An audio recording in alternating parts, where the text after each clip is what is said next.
Bonsoir et bienvenue dans ce nouvel épisode du TIA Podcast. Aujourd'hui, je vous emmène découvrir une artiste de talent, une artiste sensationnelle.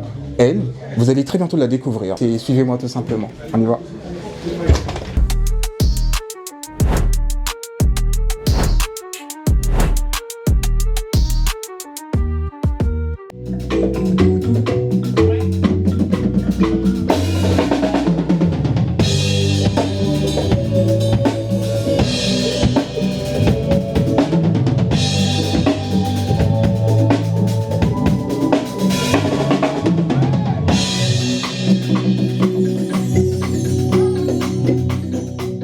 Encore une fois, bonsoir. Comme je vous le disais en introduction, je reçois une artiste de talent, une artiste qui, aujourd'hui, on ne présente plus. Elle, c'est une slameuse qui vient de la République du Congo, partie de CBT. Aujourd'hui, elle preste pratiquement partout dans le monde avec, vous le verrez, beaucoup d'émotions transmises grâce à ses textes et surtout une profondeur de texte qu'on n'avait jamais vue auparavant. Mesdames et messieurs, je reçois Mariuska la slameuse. Bonsoir. Bonsoir. Et encore merci de nous recevoir, surtout dans ce studio, dans ce très beau studio. C'est un plaisir. Alors, d'entrée de jeu, quand je suis arrivé avec mon équipe, on a constaté que pendant la petite séance de répétition qu'il y avait, on t'a vu transporter pour ce que tu fais, le slam. Qu'est-ce qui t'a motivé à te lancer dans le slam? C'est vrai que voilà, après tes études de droit, tu t'es finalement décidé, mais qu'est-ce qui a vraiment déclenché cette envie-là de dire voilà ce que je veux faire concrètement? Et avec le slam, c'est beaucoup plus une histoire de coup de foudre, hein, okay. Parce que c'est vrai que j'écrivais déjà depuis l'âge de 11 ans, mais beaucoup plus par besoin thérapeutique, par besoin de m'exprimer. Et j'ai fini par rencontrer le slam par hasard à travers un slammer qui à l'époque était le coordonnateur du style oblique, le slammer Prodige Éveil. Donc quand j'ai vu ce qu'il faisait sur scène, j'étais éblouie. Quand on m'a dit que c'était la poésie, je me dit c'est pas la poésie, j'écris les poèmes, ça c'est pas de la poésie. Et après on m'a expliqué que non, que c'était du slam. Et j'ai très vite été scotchée, je lui ai demandé de me former et depuis là, c'est quand le slam vous ouvre ses bras, c'est pour toute la vie. Du coup, le slam est devenu bien plus qu'un art, c'est devenu un état d'esprit, c'est devenu ma manière de voir le monde. Et puis voilà, c'était vraiment un coup de foudre. De tes débuts, en tout cas de ton enfance au Congo-Brazzaville, est-ce que tu t'imaginais arriver à ce niveau de notoriété, par exemple, on va dire, ou à ce niveau de renommée au point qu'on t'invite dans certaines institutions assez prestigieuses du monde? Pour vous dire vrai, non. Parce que je pense que le but quand j'ai commencé le slam, c'était d'abord non seulement pour m'exprimer moi-même, pour faire sortir vraiment mes poèmes que j'écrivais, que je cachais à la maison, mais c'était aussi pour apporter ma pierre à l'édifice. Donc dans cette vision de contribuer à l'évolution du slam, comme on le dit, hein, d'une goutte après une autre, c'est devenu un océan. Mais je pense qu'on est encore à 10% de notre potentiel, on a encore beaucoup de choses à faire. 10% même, j'exagère, peut-être 5% seulement. On a encore beaucoup de choses à faire. Beaucoup de choses à faire. Et en parlant des choses que vous faites, surtout sur le point de vue social, on voit que vous êtes très impliqué sur le point de vue social avec les enfants, avec une partie de ce que vous êtes aussi, le droit concrètement. Est-ce que c'était pour vous évident que vous puissiez défendre les plus faibles ou vous êtes que... Est-ce que c'était un choix aussi naturel que le slam de pouvoir se donner une cause, en tout cas, dans ce que vous faites? Déjà, il faut dire que le fait que je devienne artiste n'a fait qu'amplifier ma voix et m'a permis aussi de me rendre compte qu'en tant qu'artiste, je ne pouvais pas me contenter juste à la gloire de ma personne ou de mon art. Il fallait que ma voix serve aussi aux autres, d'où l'intérêt de parler des causes qui m'étaient chères parce que déjà, en tant que femme, je ne peux me résigner, je ne peux me contenter de rester silencieuse face à certaines violences qui sont faites à l'égard de mon genre. En tant qu'enfant, je ne pouvais pas aussi me taire parce que connaissant plusieurs enfants qui se retrouvent dans des situations très précaires alors que les enfants n'ont pas demandé à naître et c'est de l'obligation de nous les parents de prendre soin d'eux et la société encore plus, je me suis dit que ma voix doit servir à ces causes qui moi me portaient depuis le bas âge.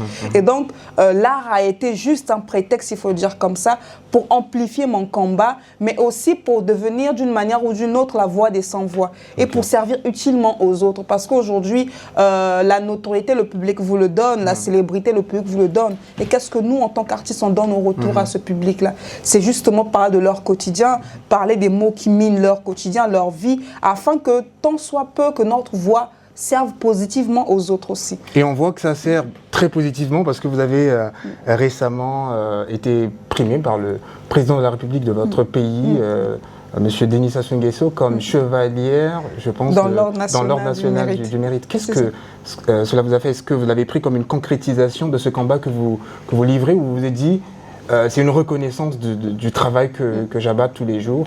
Qu'est-ce que vous avez dit? C'est la plus haute reconnaissance nationale, en tout cas. Beaucoup d'artistes ne l'ont pas, d'ailleurs. Oui, c'est la plus haute reconnaissance nationale, institutionnelle, mais c'est à la fois aussi une responsabilité. Une responsabilité parce que là, on te donne le carton vert, s'il faut le dire comme ça, en te disant qu'on voit ce que tu fais, on voit ton combat, on te soutient, maintenant fonce. Tu vois, c'est une sorte de carton vert. C'est aussi une sorte d'indice que ce que nous faisons ne tombe pas dans les oreilles des sourds.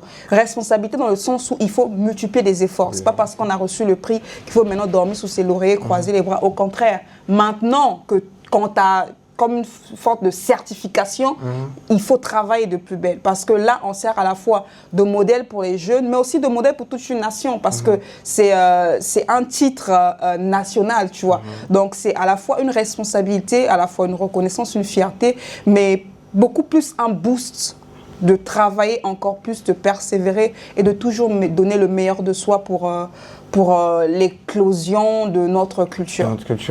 En parlant de culture, justement, c'est un point assez intéressant, d'où vous venez, donc la République du Congo. Est-ce que vous trouvez qu'on donne assez facilement la chance aux jeunes qui se lancent dans la musique de se développer assez facilement, ou est-ce que l'écosystème en lui-même permet cette émergence-là des talents comme vous? Je pense que comme dans tout pays, dans toute région, il y a toujours des hauts et des bas et le Congo est en train de faire son chemin. La culture en 2025 n'est pas la même que celle des années 1900. Il y a des choses que nos aînés n'avaient pas, que nous aujourd'hui nous avons. On parle en termes de streaming aujourd'hui, ce qui n'existait pas il y a 20-30 ans. Donc il y a des possibilités que nous avons aujourd'hui, que nos aînés hier n'avaient pas. Mais il y a aussi des combats que nous devons aujourd'hui continuer de relever parce que les solutions n'ont pas encore complètement été trouvées par rapport aux problèmes qui minent notre écosystème. Mais il faut aussi dire que de plus en plus le public est en train de répondre présent parce que avant il n'était pas évident pour les artistes musiciens de remplir des stades. Mais aujourd'hui il y a des artistes musiciens congolais qui remplissent des stades au Congo. C'est dire qu'il y a de l'évolution. Maintenant, pour ce qui est des choses à améliorer comme les questions de droits d'auteur, des questions de streaming, je pense que c'est en se mettant ensemble, en travaillant d'arrache-pied que les choses peuvent avancer. Mais je pense que comparé à hier, nous sommes sur la bonne voie. Comparé à hier, en tout cas, nous sommes sur la bonne voie. En tout cas, vous avez récemment annoncé la sortie d'un projet qui vous tient à cœur, en tout cas Ilimbi, votre nouvel album. Que pouvez-vous nous dire en tout cas à propos de cet album et pourquoi l'avoir nommé ainsi Ilimbi? Parce que ça peut... voilà, moi j'essaie d'imaginer ce que ça veut dire, mais je ne trouve pas concrètement. Déjà, Ilimbi veut dire... Ilimbi est une manière de voir le monde. Ça vient de la langue Yaka, Lali, qui signifie empreinte ou trace. Donc, Ilimbi est un album de 14 titres qui nous invite à laisser notre trace sur la terre parce qu'on est éphémère, on naît, on grandit, on meurt, mais quelle est notre part d'éternité dans ce monde éphémère? Aujourd'hui, le slam n'a pas commencé avec Maruska, le slam ne finira pas aussi avec Maruska. Je suis arrivée, je fais mon temps, mon époque, j'apporte ma pierre à l'édifice, demain, Dieu me rappellera à lui. Mais quelle est la place de l'éternité que moi j'aurais sémé dans le cœur des gens, dans le cœur de cet art-là qui ne cherche qu'à parler au cœur finalement. Et donc Ilimbi invite tous les auditeurs à se dire que eux aussi, ils ont une mission sur Terre et ils ont des défis à relever, ils ont leur pierre à porter à l'édifice de l'humanité. L'album est disponible, je nous invite à encore aller streamer sur les plateformes. En tout cas, aller streamer l'album, consommer au maximum, comme on le dit. Est-ce qu'il y a un objectif que tu poursuis généralement quand tu produis de la musique, quand tu écris de la musique, quand tu écris tes textes concrètement? Entrer dans les cœurs. Entrer dans les cœurs. C'est une fois que je suis dans le cœur de quelqu'un, objectif atteint. Parce que se faire toucher le cœur de quelqu'un une fois va emmener cette personne la recommander vos œuvres à 2 personnes, 3 personnes, ainsi de suite. Et je pense que c'est ça le plus beau cadeau, quand quelqu'un vous recommande, quand quelqu'un a aimé ce que vous avez produit. Parce que le reste des choses, ça vient, ça va, et c'est toujours pas une garantie. Mais quand quelqu'un écoute votre œuvre et qui se sent touché dans son âme, je pense que c'est ça la plus belle des récompenses. C'est pourquoi chaque fois que j'écris, je m'arrange à être à la fois honnête envers moi-même, parce qu'une œuvre qui ne te représente pas, tu auras du mal à le défendre. Et donc toucher le cœur des gens, c'est ça mon objectif numéro 1.